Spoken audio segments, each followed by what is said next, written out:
Welcome back, Nick Lenz Movie Review, episode number 62. This is where I'm reviewing quite possibly the worst of the original 6 Star Trek films. This is this one right here. Star Trek V, The Final Frontier, released in 1989.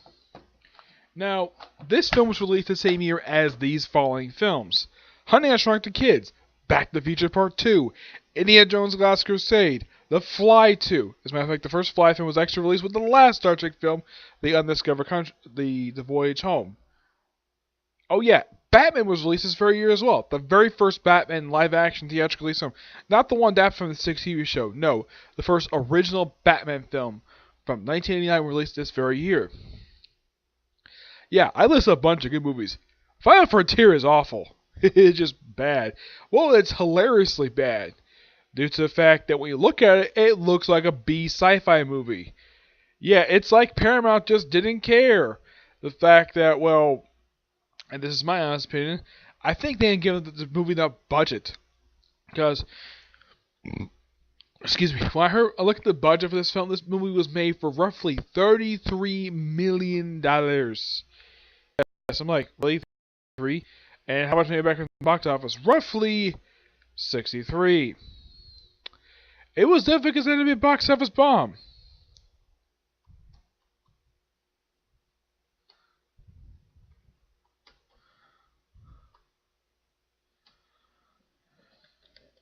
Yeah, it is by far the second lowest grossing film in the entire series. Yeah, but there's some good stuff in it. Well, the film itself is noteworthy for being two big things. One, it's directed by William Shatner. Yeah, the only time he's ever directed a single film. And two, it's a love letter to himself. Yeah. Visually wise, the movie looks okay when it's on Earth or the Enterprise. But man, Nimbus 3, it looks like something out of a B movie. Yes, those who know what Nimbus 3 is, it's described in the film as a planet of galactic peace. It's a paradise. It's a frickin' desert planet with only one city in this entire planet. And apparently this planet was settled by the Federation, the Klingons, and Romulans. For some reason. The movie doesn't bother to explain it. And they have 3 people representing them. Federation representative David Warner. Yeah, those of you know who the heck this guy is, he's a character actor. I've seen him in a few different works after this one. He appears in the following film, a much better character. He also has famously appeared in 2 episodes of Star Trek Restoration and the 2-parter Chain of Command, which had the character Jellicoe making his only live-action appearance. And this guy was also revealed to be the father of Robin Leffler. Yeah, the chief engineer of the Skeleton. Yeah. Okay. Yep. This film was also noteworthy for introducing one particular character who was never mentioned prior to this film and got offhand reference maybe once after the film's released. What is this character? Sybok, the half-brother of Spock. Yeah, played by a guy named Lawrence Lancashire. Yeah. And apparently Shatner casted him, because he's a freaking director, seeing him at a comedy club. Okay, let's have him wear one of the most strangest outfits ever in the history of Star Trek. An outfit that's never totally explained. Oh yeah, the fact he's a freaking Vulcan, he acts like a human the whole time.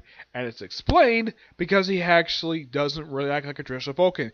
He apparently, it's described in the film that he acts like the way the ancestor Vulcans used to act. Very violent and whatever. Also, one thing about Dave Warner, I've got to mention this. He is by far the only person to ever do this in a Star Trek film.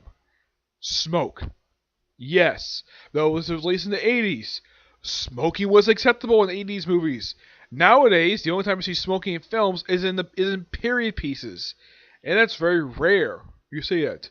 I know there was one show became famous for having smoking. That was freaking Mad Men, where basically every single scene had characters smoking, and it was a show set in an insurance company in the 60s. Why the heck not? As for why in the world characters love the smoke in Star Trek, as far as I can tell, this has never been explained. At all. And this character does virtually nothing. Okay, Shatner, you bring in David Warner, one of the most highly respected actors in Hollywood, and you give him a nothing character. There's also Romulan in the movie, played by an Asian. Also a character who does nothing. She adds nothing to the story at all, except at the end, apparently, her and the Federation representative start a romance. Completely out of the blue. One of two romances completely out of the blue. The other, of course, being Scotty and Uhura. Yeah. Also, this is the first time Uhura's got white. Her hair is basically turned a different color, after in the last film her hair was still black. Yeah, probably due to age, and she's basically looking kind of like how she's looking nowadays. So she's basically have some mental problems right now. Yeah. Also, the thing about this particular film when it comes to Uhura, aside from out of nowhere romance, is the fan dance scene. And here's the thing: Nicole Nichols, when she did this famous scene in the film, she's doing this scene butt naked, and she's 55. Yes, a 55-year-old woman is dancing in front of guys who look like probably in their 20s, butt naked. And yet Shatner thought this was acceptable. Yes, and by the way, Shatner not only directed this film, he also produced it. Heck, he even freaking wrote this film. Yes, we also have a Catwoman, no, unrelated to the character Catwoman from DC Comics, a cat alien with 3 breasts. Wow, and almost a unpredictable Easter egg for Total Recall to come out the following year. Is there anything to this character? No, she appears for like 2 scenes, and that's it. There is virtually nothing to this character. You see this character dancing on a table, and then next time you see her, she's attacking Kirk for no reason at all. I at least gotta praise the fact, the whole thing with the hostage thing. I at least gotta praise Kirk for doing something different out of the box. We also see the first appearance of these really awful field uniforms, these brown color uniforms. What was wrong with your regular uniforms? You clearly, whenever you go on away missions, you clearly wear regular uniforms perfectly fine. It's almost like these regular uniforms are dress uniforms. And apparently they're not allowed to wear on ship. They're not allowed to wear them off ship for some reason. Yeah, apparently these are guerrilla warfare suits. And last time I checked, the Star Trek has never done this before, where you have security officers wear all the same exact outfit. Oh yeah, and it's not the whole red shirt gag thing. Though all the characters wear red shirts anyways. Even people who are not even freaking engineering, though this was basically the original series anyways. Yeah, at least it shows off Sulu's awesome piloting skills in this film, which I'm glad they kept it. They actually have him flying. Aside from flying a freaking spaceship, a lot of the time, you actually have doing something aside from that. I mean, yeah, he flies a shuttlecraft, but at least it's something different than flying the freaking Enterprise. He did this a few times over the course of the original series TV show, but he didn't do it that much. In the case of films, this is the second film in a row he's actually done this. He didn't do this in Motion Picture, Wrath of Khan, or even, let's just say, The Voyage Home. With the exception of The Voyage Home, this is the first time Sulu in the films has actually gone off ship. He very rarely ever left the ship in the show. If anyone's ever watched the original series, the only 3 characters in the entire show who left the ship every episode was Kirk, Spock, and McCoy. These 3 were the only ones that ever did it. Occasionally you might get Scotty down there, if ever. But aside from that, nope, nobody. Not at all. A lot of the characters very rarely went on the surface. Yeah, I mean, in the case of this film, they pretty much had almost the entire senior staff go down to the surface. As far as I can tell, yeah, with the exception of Chekhov and Scotty, with the exception of these 2 characters. Oh yeah, and apparently, and this is basically kind of lazy on the part of Shatner to do. Okay, so you have most senior staff come on the surface with the exception of Scotty. Now, this is how normal chain command works when it comes to the ship. Okay, if Kirk, Spock are not on board, and Dr. McCoy is not on board, okay, that means assumes that maybe Scotty would take command. Nope, it's Chekhov. First and only time he's ever done this in the entire franchise, and he did this when he's a full commander. And this is also Sulu's last time on screen as the helmsman for the Enterprise. Before the next time he automatically becomes the captain of the Excelsior, which there is a book that actually explains this, though the unscripted doesn't bother to explain this at all. Let's see, what else? Yeah, the original premise of this film was quite interesting. Yeah, Kirk saving the crew and from frickin' Satan of all people. Imagine seeing that. Kirk beating the crap out of Satan. That I would pay to see, though I was a year old when this film came out. Yeah. I mean, despite the fact this film was hilariously bad, there's some good moments. I mean, the Enterprise looks fantastic, despite the fact they changed the stuff in the last film, where the last one was perfectly fine. Yet this film, almost everything is not working, and yet there's even a big plot hole involving Kirk in this film. Like, oh, okay, like he points out though, maybe better ships this way because the Enterprise is a freaking mess. Yeah. As for why they had to send out Kirk, now this is something I think a few people have pointed out, that if they want an experienced commander to go rescue people, fine. Take Kirk, put him on another ship, and send him out there. Don't put him on the freaking Enterprise when nothing is freaking working. I mean, the only thing that's working is freaking life support and maybe main power. That is it. Half the stuff doesn't even work on this damn ship. Yeah, and the first time we see Kirk in this film, he's climbing a mountain without climbing equipment. Oh yeah, apparently he's free climbing, even though he's wearing sneakers. That's something you do not wear when you go mountain climbing. I personally have never been mountain climbing, but you don't generally wear sneakers when you go mountain climbing. That's what it looks like to me. And also we have Spock wearing gravity boots, or anti-gravity boots, for some reason. It's one of like 2 times the entire film he puts these on. The other time is basically the hilarious editing gag of how many decks are on the frickin' Enterprise A. Like, they passed like 75 twice in this hilariously bad editing scene. Like, yeah. Clearly Paramount could see that Shatner did a terrible job directing this film, and that's probably the reason why that people were hesitant to do another film until they pretty much had Larry Nimoy became producer of the next film and brought back director Wrath of Khan to do the next, which I think was a brilliant circumstance. But I'll talk about that in my next video when it comes to particular series. Yeah. Oh, in case you're wondering, now in the film we have Klingons show up, who don't affect much of the plot at all. Matter of fact, their involvement in the plot is very minor at best. Yeah. I mean, you have the Klingons. First time they involved in the plot since the third film. You know, technically did have one Klingon show up in the last film. Yeah. But do they do anything?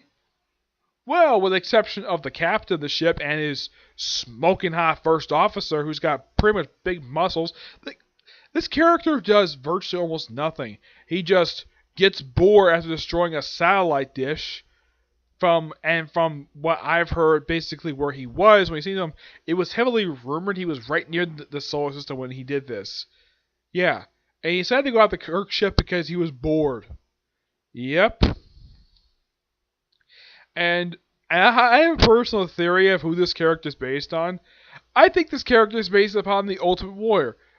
Big, beefy, and would do any, and just basically, yeah, it's something though that his personality is very similar to that of the Ultimate Warrior. Rest in peace, Jim Hellwig. Yeah, he passed away roughly 5 years ago. I did watch kind of live his last live action appearance ever on television. Yep. But it seems that though, when you watch his character, you compare him to Ultimate Warrior, these two guys are very similar, except he doesn't speak in nonsense like Ultimate Warrior did. But I would say these guys are very similar. 2 beefy guys who just do whatever the heck they want. Yep. And after they're seeing like, oh yeah, heard the Klingons show up. Okay. All because this one general. Now in the film they don't explain why the Klingons have to get this particular general back. But they do explain this in the expanding universe. It's explained that the character Kang from the episode Day of the Dub, this guy is actually his brother-in-law. Yeah, this Oway Klingon is his brother-in-law because, well, get this, his sister is the beautiful Marta. Yeah, if you're a this one, man, Kang is probably one of the most luckiest Klingons alive to marry a smoking hot woman like her. Yeah. Too bad the character passed away in the episode Blood Oath. He got killed by the albino. Well, he died after basically killing the albino himself. Yeah, and of course, Kang himself frequently appeared in the novels and comic books. But that's why I've heard the reasoning why the Klingons went after him. Yeah, and also after they basically arrive in Nimbus 3, they rush off, they don't see him again for a while, and they get to where they need to go, which is this place called Shakari. What's called Eden, or whatever the Romans call it. It's basically this blue planet. Planet that looks like the frickin' sun, even though there's a surface on it, somehow. Yeah. And, like usual, guess who goes on the surface, basically, this particular mission? We have Kirk, Spock, McCoy, and Cyborg. Cyborg at least makes sense, because, well, he's the one who brought him there, so he wants to see this place so badly, bring him along. That's probably Kirk's prerogative on this. In the case of Spock and McCoy, that's probably in the case of the writers, basically, probably tell them, hey, let's involve these two. Also, I did hear something, this is quite interesting, though.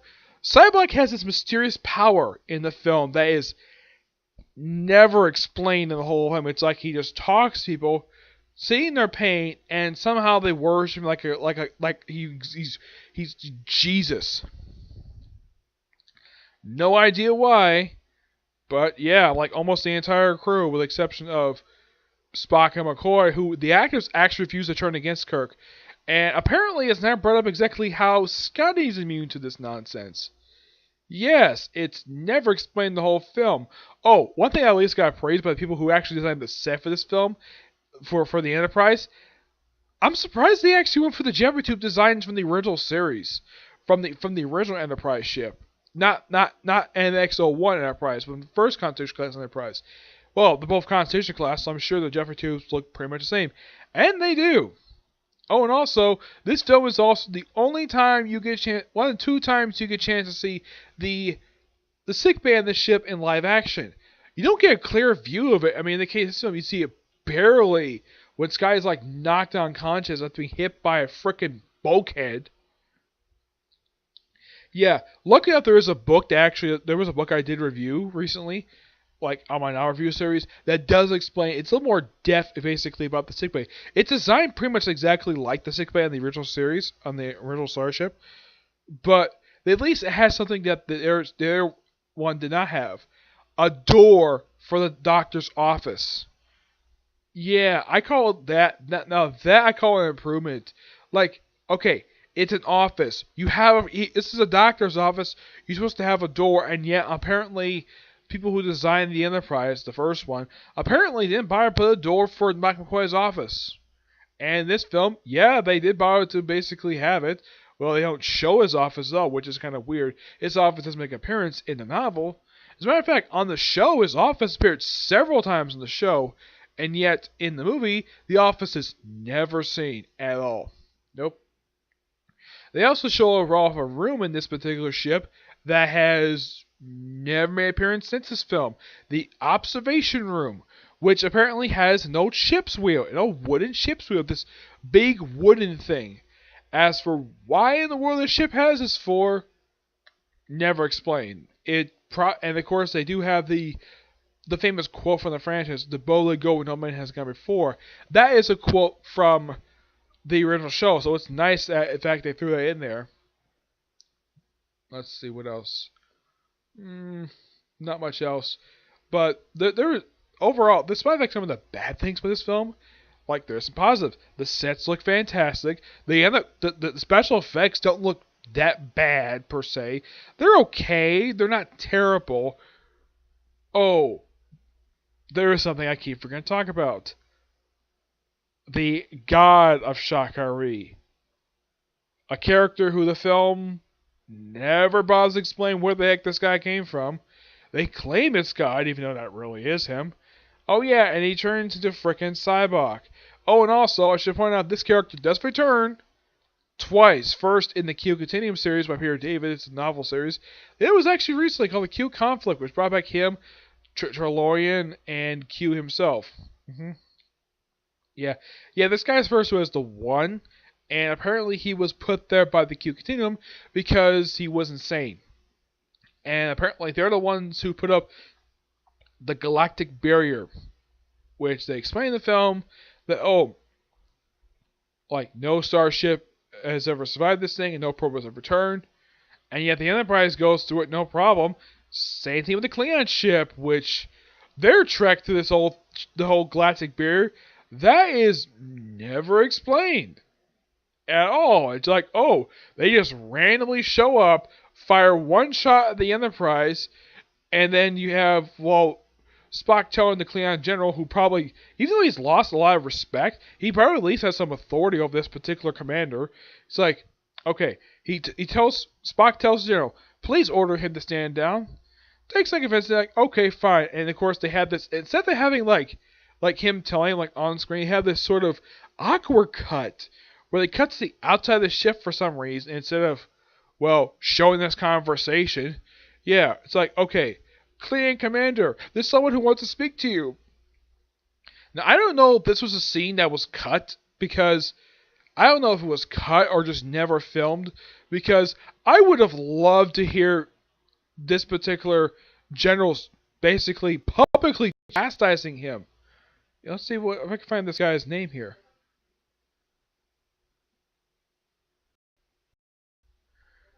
Let's see, Chris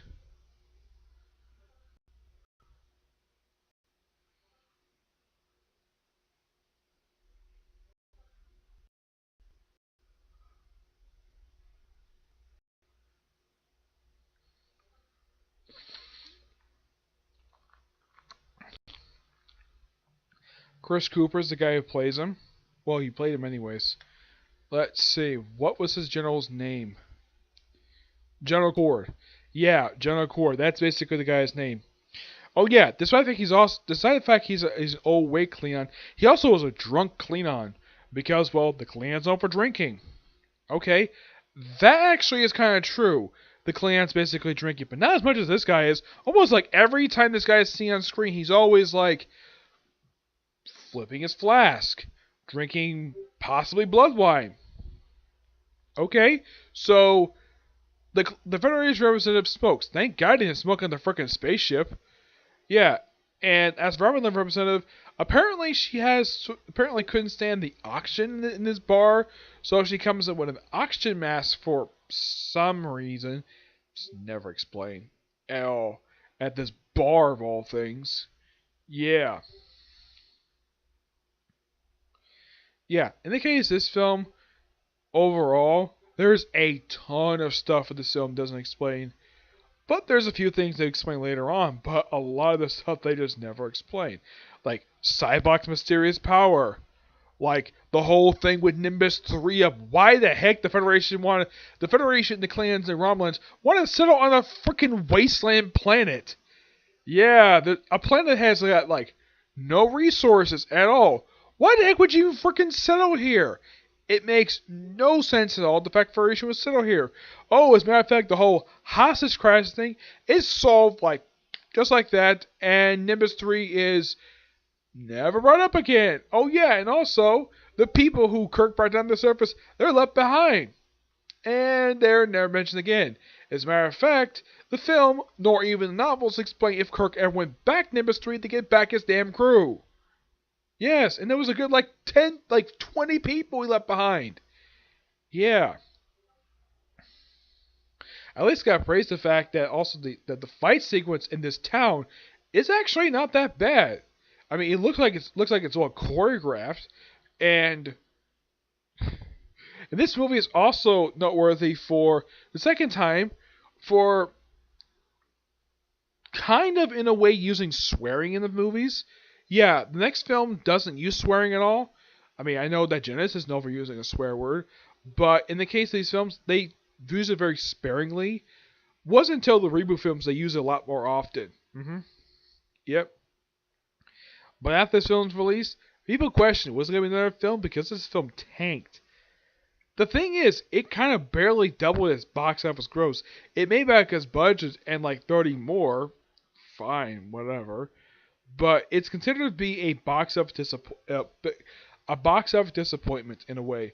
Though apparently third grossing from the entire year. Somehow. Yes.